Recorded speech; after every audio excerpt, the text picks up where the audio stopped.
கிறிஸ்துவில் அன்பானவர்களே, இயேசு கிறிஸ்துவின் வெளியேற பெற்ற நாமத்திலே உங்களை நான் வாழ்த்துகிறேன். இன்றைய அனுதின உணவிற்காக கர்த்தர் நமக்கு கொடுக்கிற வார்த்தை புலம்பல் 3ஆம் அதிகாரம் 26வது வசனம். கர்த்தருடைய ரட்சிப்புக்கு நம்பிக்கையோடு காத்திருக்கிறது நல்லது. கர்த்தருடைய ரட்சிப்புக்கு நம்பிக்கையோடு காத்திருக்கிறது நல்லது. அன்பானவர்களே, இந்த காலை நேரத்துல உங்களுடைய எல்லாருடைய மனநிலையும் எப்படி இருக்கும் அப்படின்னா, ஏதாவது ஒரு நன்மை, ஏதாவது ஒரு பெரிய ஒரு வாய்ப்பு நமக்கு நடந்துராதா, நமக்கு கிடைச்சிராதா அப்படிங்கிற ஏக்கம் நம்ம எல்லாருடைய இருதயத்திலையும் இருக்கு. ஏன்னா நாம ஒவ்வொரு நாளும் அதை தேடித்தான் நாம பயணிக்கிறோம்.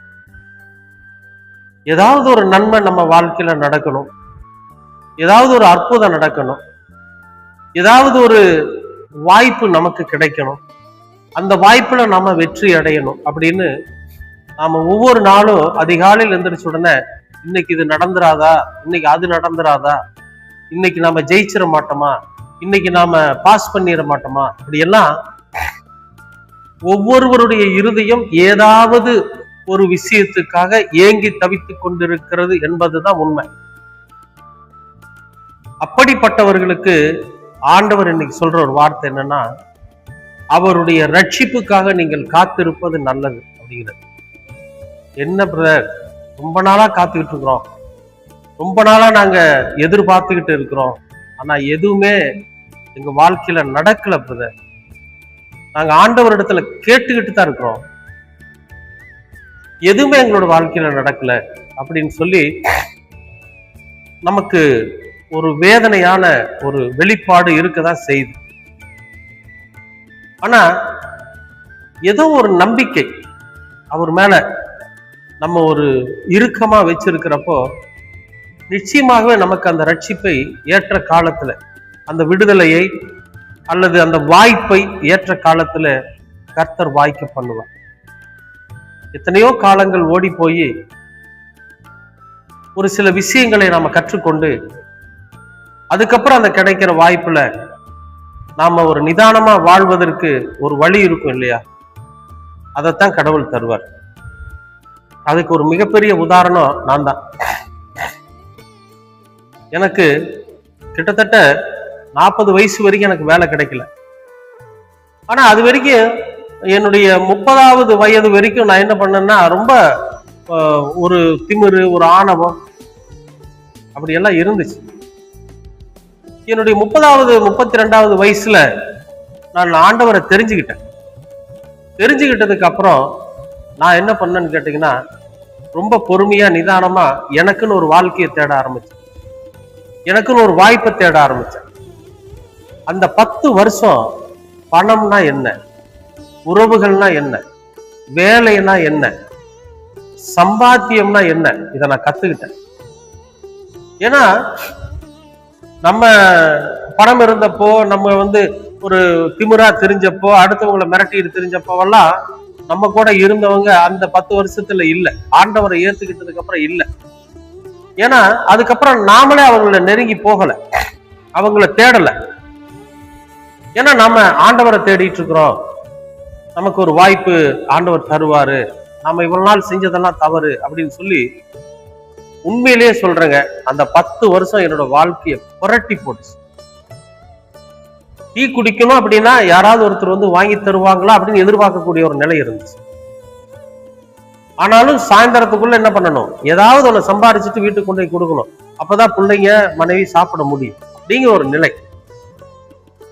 10 வருஷமும் ஆண்டவர்கிட்ட நான் அழுததும், நான் இனிமே தப்பு பண்ண மாட்டேன், இனிமே தப்பு பண்ண மாட்டேன், இனிமே நான் பொறுப்பா இருப்பேன், இனிமே நான் கரெக்டா இருப்பேன்னு சொல்லி கர்த்தரோட சமூகத்துல ஒவ்வொரு நாளும் அழுது ஜெபம் பண்ணி என்னுடைய வேண்டுதல்களை சொல்லி சொல்லி சொல்லி சொல்லி சொல்லி கடவுள்கிட்ட கேட்டப்பதான் எனக்கு ஒரு வாய்ப்பு.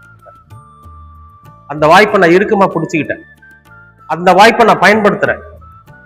அதுல வரக்கூடிய வருமானம் 10 ரூபாயா இருந்தாலும் அதை நான் வீண் செலவு பண்ண மாட்டேன். அந்த 10 ரூபாயை என்ன பண்ணணும், குடும்பத்துக்கு அந்த 10 ரூபாய் எப்படி பயன்படும் அப்படின்னு யோசிச்சு செலவு பண்ணக்கூடிய ஒரு அறிவையும் ஒரு ஞானத்தையும் பெற்றதற்கு பிறகு எனக்கு அந்த வருமானத்தை கடவுள் கொடுத்தார். அந்த வாய்ப்பை கடவுள் கொடுத்தார். ஒருவேளை உங்களுக்கும் அப்படி தருவார். ஏன்னா நீங்க கர்த்தரால் கிடைக்கப்பட்ட அந்த வாய்ப்புனால வரக்கூடிய எதுவாக இருந்தாலும் அது வீணு விருதமா போகக்கூடாது. அதுக்காகவே கடவுள் தாமதப்படுத்துகிறார், வேற ஒண்ணும் கிடையாது. அதனால காத்துருங்க, வெயிட் பண்ணுங்க, ஆண்டவரோட சமூகத்துக்கு போங்க, அழுங்க, ஜெபம் பண்ணுங்க, அவர்கிட்ட கேளுங்க.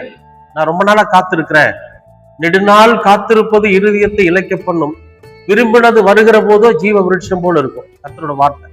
அப்ப அந்த ஜீவ விருட்சம் போல இருக்கக்கூடிய அந்த வாய்ப்பை நீங்க எனக்கு கொடுங்கன்னு சொல்லி ஆண்டவரோட சமூகத்துல கேளுங்க. நிச்சயமாகவே இந்த வருட கடைசிக்குள்ளாக உங்களுக்கான அந்த வாய்ப்பு உங்களுக்கு கிடைக்கும். நீங்க எதை எதிர்பார்த்து கொண்டு இருக்கிறீர்களோ அதை கர்த்தர் உங்களுக்கு தருவார். அதுக்கு நீங்க செய்ய வேண்டியதெல்லாம், உங்கள் இருதயத்தை அண்ணால் எப்படி கர்த்தரோட சமூகத்துல ஊத்துனாலோ அந்த மாதிரி நீங்க உங்க மனசுக்குள்ள இருக்கிற எல்லாத்தையும் ஆண்டவரோட சமூகத்துல சொல்லி ஆண்டவரிடத்துல ஊத்திட்டு ஜெபம் பண்ணுங்க. ஒரு புதிய ஆசீர்வாதம் உங்களை தேடி வருகிறது. மாற்றம் இல்லை. நீங்க அவருக்காக காத்திருங்க. நிச்சயமாகவே அவருடைய மீட்பு, அவருடைய ரட்சிப்பு, அவருடைய ஆசீர்வாதம், அவருடைய பலன், அவருடைய கிருபை உங்களை தேடி வருது. பெற்றுக்கொள்வீங்க. காத்திருங்க, ஜெபம் பண்ணுங்க, கேளுங்க, ஆண்டவரிடத்துல கேளுங்க, கிடைக்கும். அன்பின் பரலோக பிதாவே, உமக்கு நன்றி. உமக்காக நாங்கள் காத்திருப்பது, உம்முடைய ரட்சிப்புக்காக காத்திருப்பது நல்லது. ஆனாலும் இந்த உலக வாழ்க்கையில எங்களோட தேவைகளை பூர்த்தி செய்வதற்காக நாங்கள் அவசரப்படுகிறோம். எங்கள் தேவையை அறிந்து, எங்களுடைய நிலையை உணர்ந்து, இன்னும் தாமதிக்காமல் எங்களுக்கு அந்த வாய்ப்பை நீர் தர வேண்டுமாய் செபிக்கிறோம். நீர் எங்களுக்கு கொடுக்க போகிற, கொடுக்கிறேன் என்று வாக்குத்தத்தம் பண்ணி இருக்கிற அந்த ரட்சிப்பை, அந்த மீட்பை, அந்த ஆசீர்வாதத்தை, அந்த கிருபையை நீர் எங்களுக்கு தர வேண்டுமாய் செபிக்கிறோம். அதை பெற்றுக்கொண்டு நாங்கள் உம்மிடத்துல நன்றியுள்ளவர்களா இருக்க நீங்க தயவு பாராட்டு. இயேசு கிறிஸ்துவின் வழியாய் கேட்கிறோம் நல்ல பிதாவே. ஆமேன், ஆமேன், ஆமேன்.